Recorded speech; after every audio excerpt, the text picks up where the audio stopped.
রাত বাজে এখন কত, 1:47। তো এইখান থেকে আমার সামনের ওই বিল্ডিংটার ডিস্টেন্স কত হবে, প্রায় 150 মিটার। 8 তলায় কোনো ভাই পড়তেছে, তো সম্ভবত ইন্টার সেকেন্ডারি স্টুডেন্ট, কেমিস্ট্রি পড়তেছে। ওর পড়ার গুতায় ঘুমিয়ে গেছে, আমার এলাকা ধরে কাঁপতেছে, মানে ছোটোখাটো ভূমিকম্প উঠাই দিছে ও।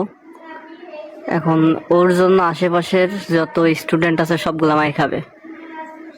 গার্ডিয়ানগুলা পিটাবে, দেখ পড়ে কেমনে, এমনি পড়তে হয়। মানে ওর এইম হচ্ছে, আমি তো জ্বলতেছি, পাশের গুলার ও জ্বালাবো। ও পড়তেছে গ্লাইকোলাইসিস বলে।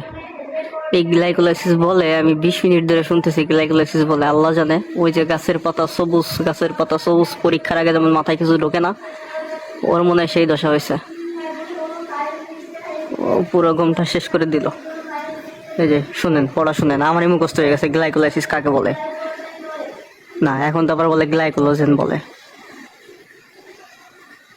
চুপ হয়ে গেছে ভাই। হ্যাঁ, আল্লাহ জানে মোবাইল খায় পড়তেছে কিনা, এত সাউন্ড, আল্লাহ গো।